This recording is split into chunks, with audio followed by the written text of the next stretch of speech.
Well, it affects us on all the levels, the mental, emotional, and spiritual levels, that self-deprecating, self-loathing. And really, it's hard to move forward in your life in a positive way if you are constantly sending your body negative messaging. It just doesn't really feel good to constantly be berating yourself. Welcome to Linda's Corner. My name is Linda Bjork, and today we're going to be talking about loving yourself at every age. I'm delighted to welcome special guest, Carine Camara. Carine is a skilled acupuncturist and the founder of Carina, the lifestyle brand whose mission is to help women celebrate aging through beauty, style, and wellness. You can reach Carine at her website, and I'll include a link in the show notes. Welcome, Carine. I'm so glad that you could join with me today. Thank you so much for having me. I'm excited to be talking about loving ourselves at every age, because I think as women, we have a tendency to be hard on ourselves at every age. I am not thin enough. I am not pretty enough. I am not this enough, that enough, the other enough. What does that do to us when we do this to ourselves? Well, it affects us on all the levels, the mental, emotional, and spiritual levels, that self-deprecating, self-loathing. And really, it's hard to move forward in your life in a positive way if you are constantly sending your body negative messaging. Even on a health tip, just having your body be well and being able to do the things that you want to do in your life. If you're telling yourself, oh my God, if I'm eating this, I'm going to be fat. Then you feel like every time you wear something, I look so fat. No one's going to love me. I look so fat. All those things are just dimming your light and your spirit. It's kind of chipping away at your psyche. And those negative attitudes don't get you to where you want to go in life. And it doesn't ultimately, even if you're not an ambitious person, it just doesn't feel good. It just doesn't really feel good to constantly be berating yourself. If you had a friend or a family member that always told you something negative every time you saw them, most of us would avoid them. Right. We would, right? Or we would just be like, oh, I have to talk, especially if it's your parent, right? Some of us can't avoid our parents. But if our parents are always saying something negative, you probably don't have a great relationship with that parent, because it's just impossible to be around someone that just tells you you're crap all the time. Isn't and that we're doing crazy? It to ourselves. Right. That if it was a friend or if it was a family member or a coworker or a neighbor, my natural response would be to stay away from them. I wouldn't go to them and ask for more verbal abuse. Right. And yet, for some reason, we don't think there's any harm in doing it to ourselves.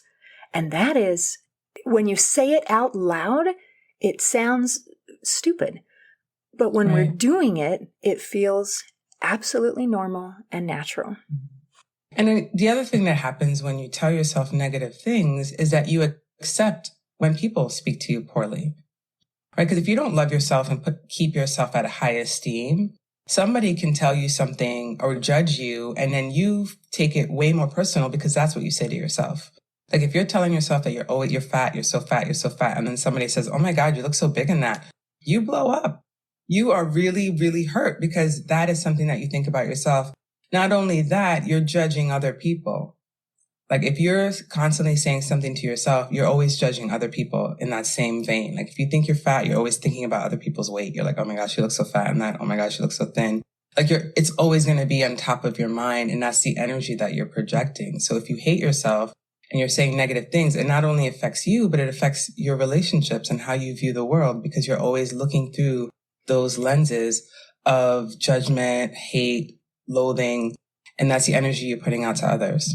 Wow. That is something that I hadn't really considered, is that when we speak and think negatively about ourselves, that creates the template that we then turn around and judge everybody else. So you really can't hate yourself and then be kind to everybody else, because even if my words are kind, my thoughts probably aren't. No, and we all feel energy. It's wild. Like we think that you're being kind to somebody, but that energy is still going to be reflected and felt. And people don't necessarily know, but how they can't necessarily put it in words, but they're always like, something didn't feel right with that interaction. And the more you do that with people, the more people are like, I don't know about this person. It's hard to trust people when you feel certain type of negativity emanating from them, even though their words are supposedly nice. And I'm sure most people have a family member or a friend that's exactly that. They're like, oh, how you look so good. And behind it, it's like, ugh, or you look crappy, Right. So we've all experienced that where somebody says something nice, but it didn't feel good.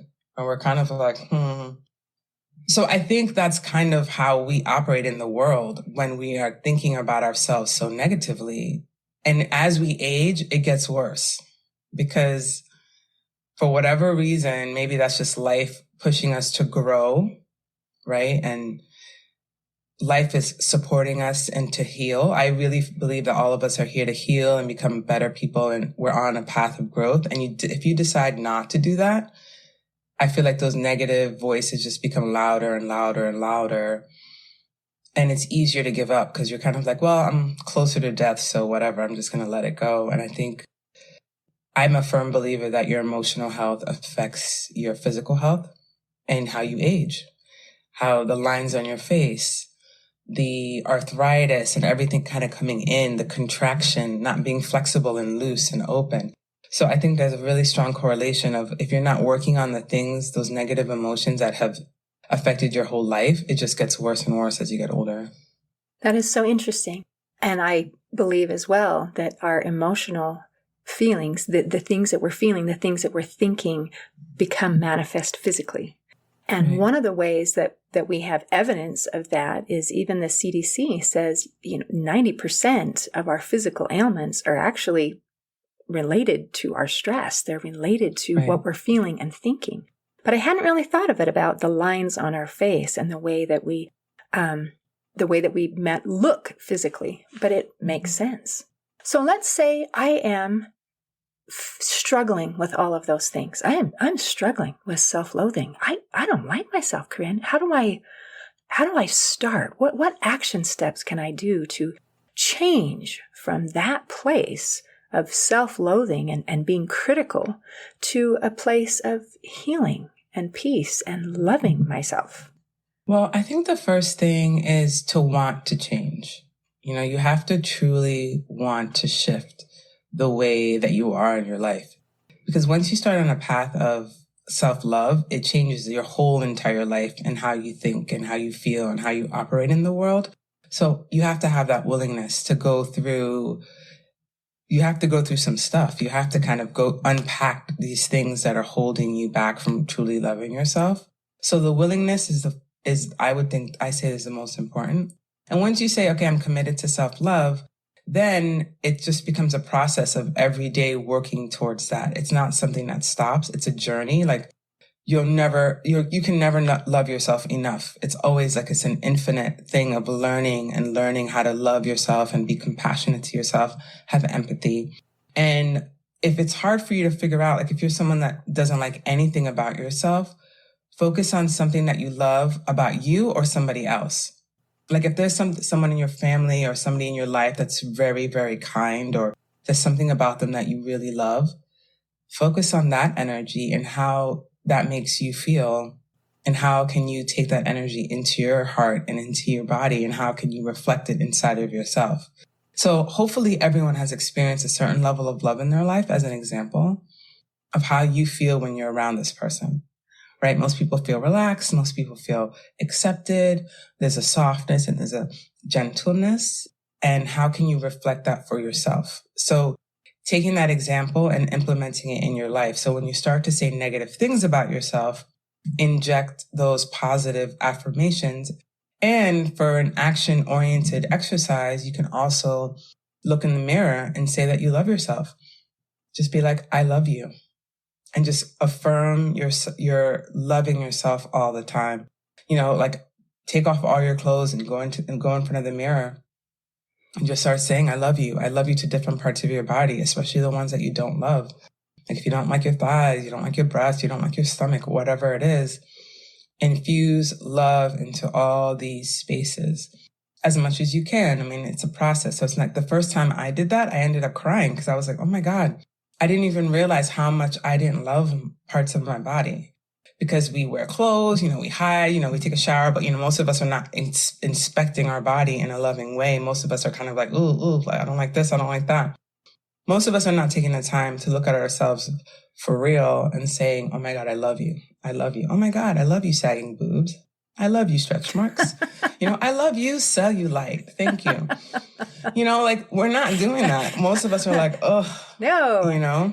And to say that and mean it would be really something. Okay, so I'm going to go back. And you may not mean it the first time. You may not mean it the first few times, but you keep doing it. Right. And I loved how, as you're explaining some action steps of how to implement this, you went back to what our conversation a little bit earlier, where what we say about ourselves reflects on what we say and think about others. So we can turn that around and use it as a tool and say, hey, I sincerely, genuinely like the way that this person does something, or the way that this feels, or the way I feel when I'm around them, and then pull that back in and help make that be part of ourself. If we can't start with ourself, then to come outward and then bring it in. And then to stand in front of the mirror and say, I love you. I love you. And that, I think, will make a lot of people cry. Yeah. Because we don't. And I think standing in front of the mirror and trying to say it can help us open our eyes about how we really feel about ourselves. Because there's like you said, we're not covered. There's so much. And sometimes I love you can be too triggering for people. So you can say, I'm beautiful, I'm kind, I'm compassionate, I'm powerful. You can put in another word until you feel like you can say, I love you, to yourself. And I like that the words that you're choosing are not just about our physical appearance. I am kind. I am compassionate. I am powerful. These kinds of words, maybe I don't have such a mental fight over. There's got to be at least one word that I feel comfortable with, that I can start with and then expand from there. Correct. Yeah. So what, if I'm doing this, would you say do it every day for how long? Every day until you don't need to anymore. I mean, if you start crying or if it brings up a lot of emotion, then you need to keep doing it until it becomes a joy to do. Wow. And I don't really think there's an end to it. Because at first you can be more systematic about it, but saying you love yourself you should say that every day. Look in the mirror and be like, I love you this morning. Constantly affirming the love for yourself will bring you inner radiance and joy. And also, when you love yourself and you are filling yourself up with this energy, you don't need to go around the world needing it from others. Ooh. Right? Because you feel fulfilled. That's huge. Let's expand on that a little bit. Because for so many people, we are looking for that approval from outside sources. And we can't guarantee that we're going to get it. Like, how many likes do I have on my latest selfie? How many people complimented me on my new haircut? And if we don't get those things from the outside, we feel like garbage. But the weird thing is, even when you do get them, you don't believe it. You don't believe it because inside the voice is already saying, well, actually, I am garbage. Right. So it needs to come from the inside out. And that is so huge. Okay, so we're going to work on self-love. And as we love ourselves, then we feel more beautiful. Exactly. Yeah, you feel more beautiful. You feel more relaxed in your body. And I think the joy about getting older, besides, the body stuff that happens, that it's unfortunate, internally, we feel more confident in yourself. And I think the self-love journey grows as you get older because you become more and more comfortable with yourself if you're on a path of growth and personal development. Because me now, I was not like this in my 20s. My 20s was so filled with so much anxiety and my body, all these things. Where you get older, you start to appreciate your body for working. You're like, I got up today and my back doesn't hurt. What a wonderful day. Isn't that my knees the are working. truth? When we're young, it's all about appearance. And when things stop working, you think, oh, there's more than appearance. My body's been doing stuff for me this whole time that I didn't even pay attention to or appreciate. I just expected it. So maybe that's part of the gift of the aging process, is we realize there's something beyond just looks. Right. And the looks don't matter at a certain point. I mean, it matters, but it doesn't. Because it's like, if you don't work on your emotional wellness and your self-love and all these things, then what's the point? You're just going to get old anyway. So you might as well go out gracefully and enjoy in happiness. At least that's how I think about life. And if you think about life that way, then you enjoy joy and happiness at every age, which is really what we're about. So let's talk a little bit about your podcast and the things that you teach. I mean, is it just the same message of love yourself, stand in front of the mirror? I mean, you have 9 tips for graceful aging that you share. So can you share some of those tips for us? Yeah, so a lot of my brand is all about celebrating aging through style, beauty, and wellness. So I'm a firm believer, when you love yourself, you start to radiate that through your being, and that could be expressed in your style. It could be expressed on how you take care of yourself, because self-love is also self-care. Like, how you take care of your body is also showing your body self-love, meaning hydrating, eating really good food, exercising, movement, breath work, meditation. These are all acts of self-care, which means self-love. You're taking care of yourself. And then the style bit is really understanding your body and celebrating your body, meaning wearing colors that really accentuate your eyes, your skin, your hair, that really exude your spirit, like wearing colors that make you feel good. So that not only that you are exuding this love, but you're also walking out in the world looking like that, like looking how you express yourself. Like, you're pretty much, that saying, wearing your heart on your sleeve. It's kind of like that, right? Being able to walk out in the world, having your energy and your love emanate through you, because you look great, you feel great, and you do great. Like, when you feel good and you look good, you're more likely to do good. You're more likely to spread that to others. And so it's really about helping people reach into themselves and radiate their authentic self and have that be expressed in their life. So it could be their style, it could be their home, it could be their relationship with their family, partners, work, all of these things. Because when you feel good inside yourself, you're unstoppable. Wow. And as you think about this, I just imagine dropping a little pebble in a pond and seeing the ripples working their way out. How you're talking about, let's start. Everything is going to start back with that I love myself, that I genuinely love myself. Not who I could be or what I could be or what I wish I would be, but what I am. Right now. Then from here, that is going to affect the way that I take care of myself. That means I'm probably going to take a shower today, and I'm going to do something. I'm going to exercise. I'm going to drink water. I'm going to eat some good food. And then that's going to reflect in the way that I feel. And then that's going to reflect in the way that I maybe dress myself. And that's going to reflect the way in my relationships, the way that I'm going to treat other people, and the way that I am going to expect to be treated. And then you even mentioned our homes, our decorating. So we might, hey, I love living in a clean, beautiful space, and I'm worthy and deserving of a clean, beautiful space. And so it just continues to build out, and how everything starts from in here. And it is absolutely the reverse of what most of the advertisements are. You just think of, if you use this product, then you're going to feel good. If you buy this product, then you're going to, love your home, and you're going to love this, and you're going to love that. The general message is, it comes from the outside. I'm going to be happy and I'm going to like myself when all of my circumstances come together in this beautiful, perfect place, and then I will be happy. And then I might even like myself. And that's what most people think is the path. And you're saying, nope, turn everything up on its head. Start here, right here. Not even the outside of here. Here in my heart, in my head. And then from there, everything is going to work its way out. And you will see beautiful effects that continue ripple after ripple after ripple.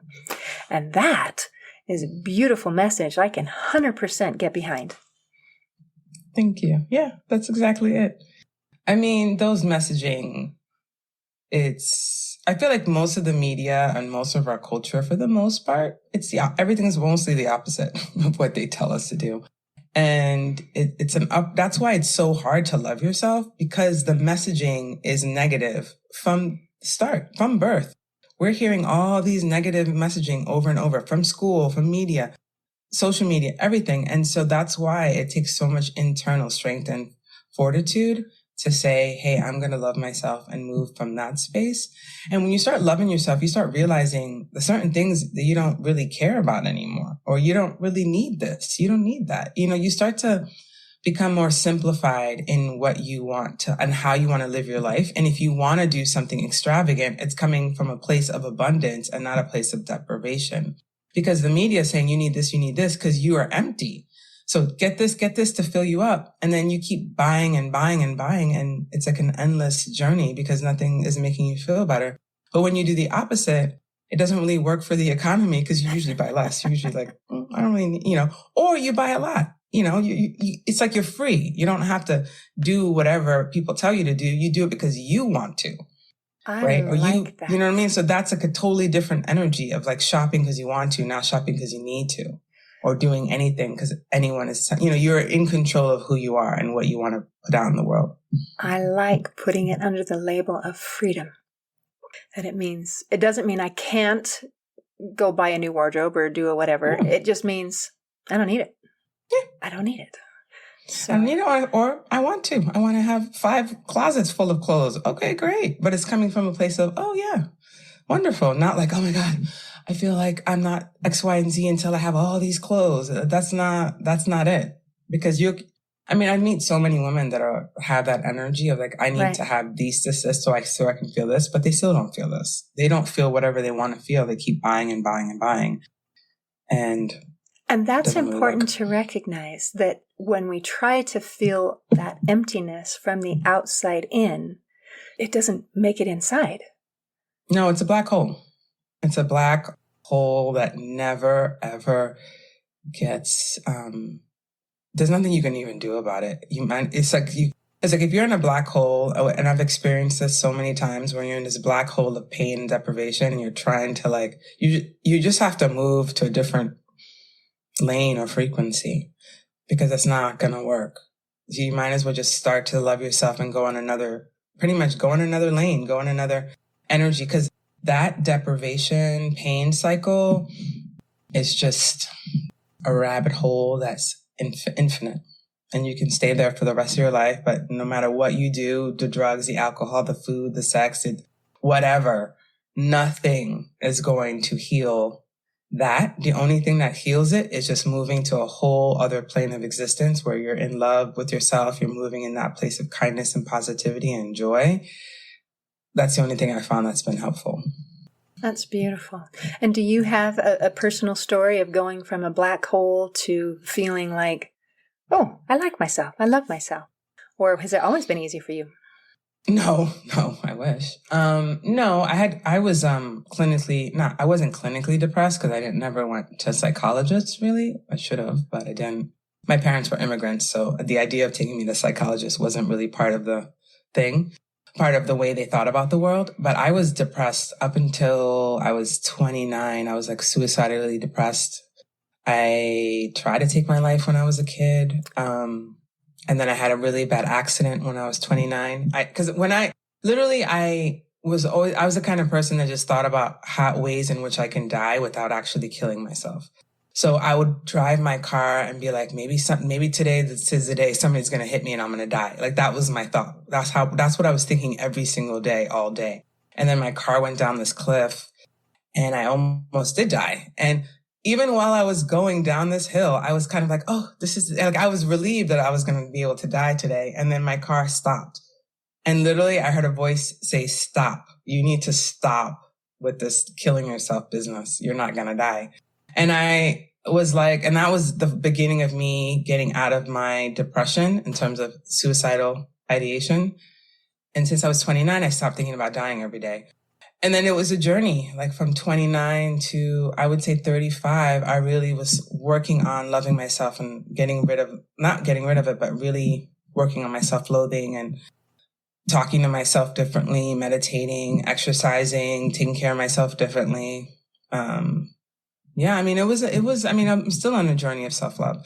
It's never ending. However, now I'm way more comfortable and way more happy and joyful than I was up until like, I would say I started really truly being happy probably in my 40th. I'm 42. So I would say 38, 39, I was really like, okay, I'm going to move into a place of joy. But, and so from 29 to 35, I was really working on it. And then by 35, I feel like my head was above water and I was definitely, way more positive and upbeat. And then, yeah, so it took a few years. So as you share your story, just so you know, it mirrors mine in many ways. And so the idea of wishing, and I've been in a car and thought, man, if somebody could just hit me hard, please, hard. I don't want to just be maimed. I want to be dead. I want to die. Yeah, that's what I want to be dead because I want the misery to stop. And so I understand those feelings. And I think this conversation just entered a whole new depth because we are not just talking about feeling beautiful. We are talking about feeling worthy. Alive. Worthy to be alive. Right. And loving ourselves to a whole point where we have joy and meaning and purpose and fulfillment. And as you describe your story, I hope that this adds emphasis to people who are listening that no matter what stage you're in, it's not too late. Even if you're going down that cliff, it is not too late, as you mentioned, to pick another lane. Let's try something different.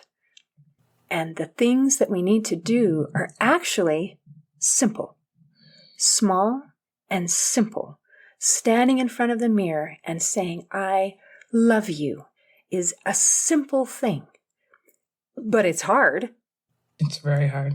But to do it, small, simple things consistently over a period of time creates miraculous changes. And you are a witness of that, and so am I.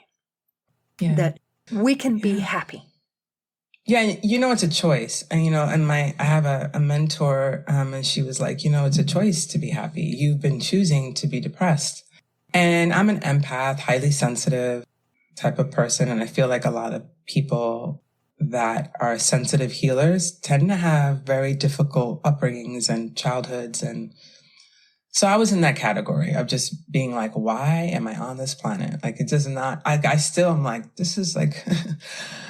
And it wasn't until I really decided to take all this pain and transform it into being a healer and helping others.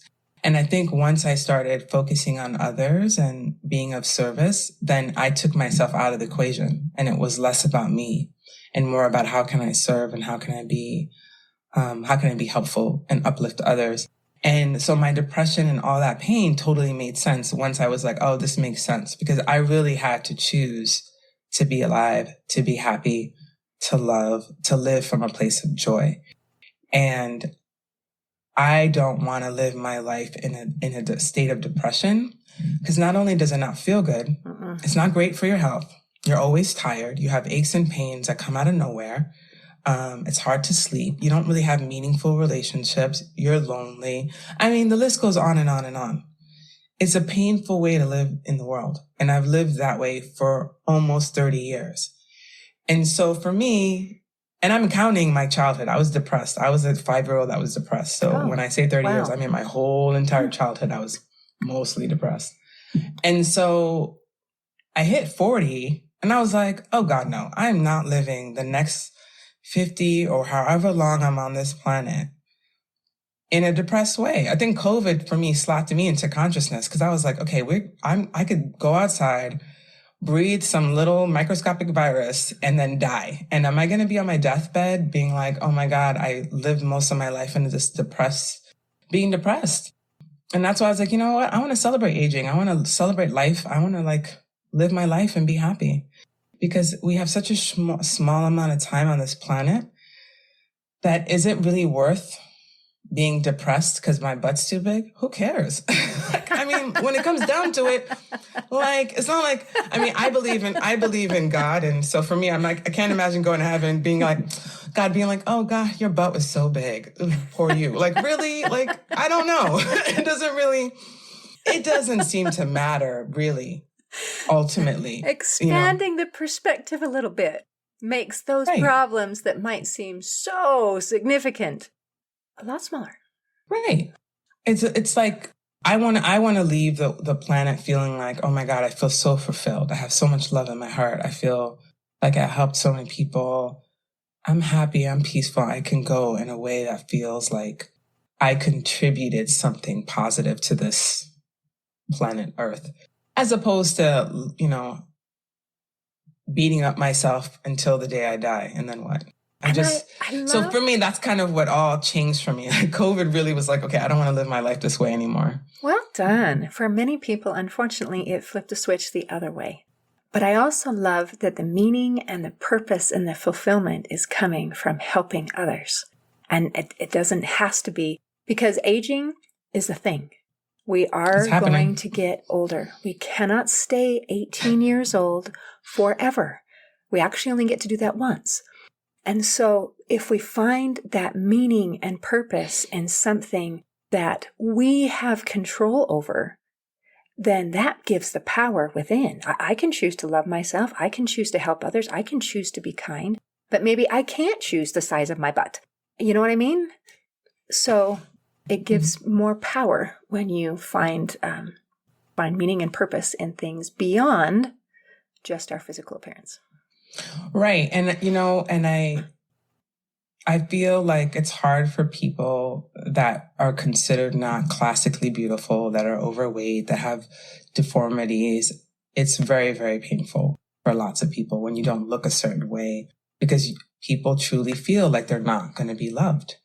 And for so many years, I felt like I wasn't going to be loved because I'm dark and I have this and I have that. I'm not worthy of love. And it's all a lie. It's a lie.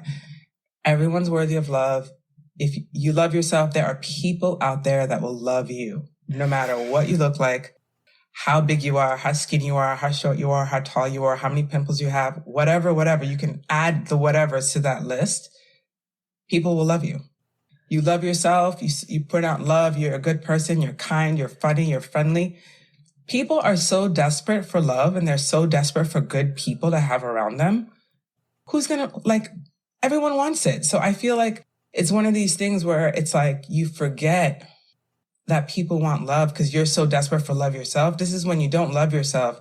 You think you're not worthy. Thus, you think people are not going to want to be around you. You're thinking so negatively about the world because that's how you feel about yourself. So it's a self-fulfilling yes, right? It's a self-fulfilling because it actually does happen. And then you think, see, I was right.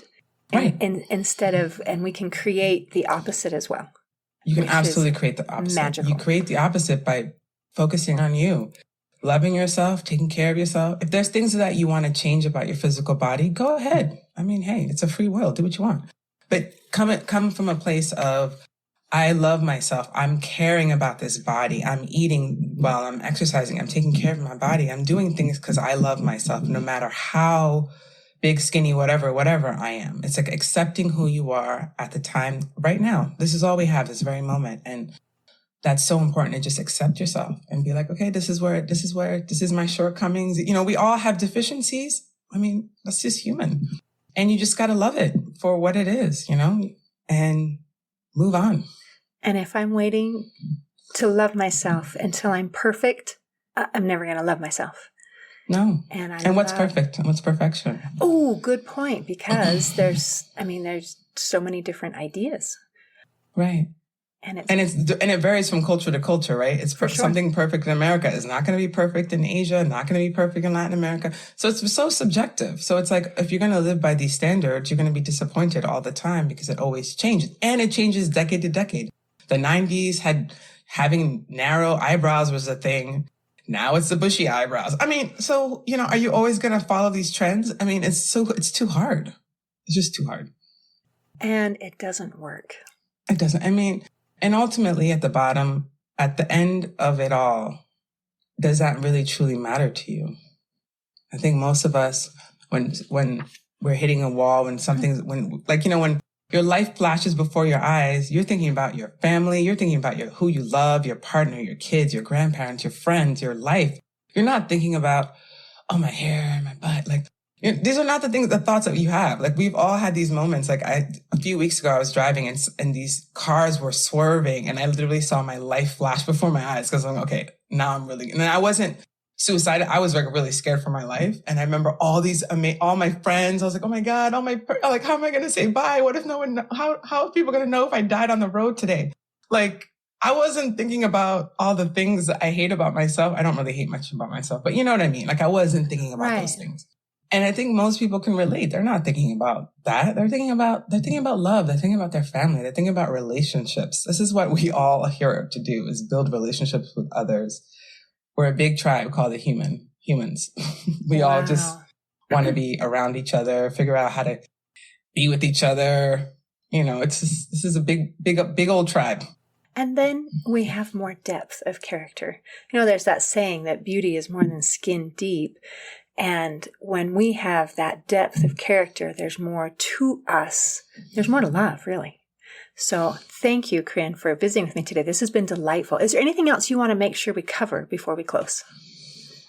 No, that's about it. I think for me, in terms of my work, I'm an acupuncturist. So I do a lot of facial acupuncture and overall women's health, hormonal balancing. So people live in the Bay Area. My practice is in the Bay Area in the East Bay.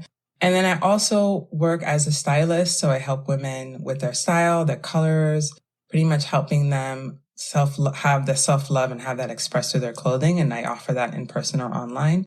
And I also do coaching. So helping women overall feel good about themselves and how to implement holistic lifestyle practices, including food, spirituality, and anything that they can use in their life to uplift themselves. I love it. Thank you for sharing. Thanks. In closing, I'd like to share a quote by Coco Chanel. She said, "Beauty begins the moment you decide to be yourself." Today, I invite you to be yourself and to love yourself at any age. See you next time on Linda's Corner. Thanks for listening. Please share and subscribe to help us reach new listeners. And if you'd like to heal your life from the inside out, there is a free video series at hopeforhealingfoundation.org. Just click on the free stuff tab. I also invite you to grab a copy of one of my books, like Crushed, A Journey Through Depression, and You Got This, an action plan to calm fear, anxiety, worry, and stress. See you next time on Linda's Corner.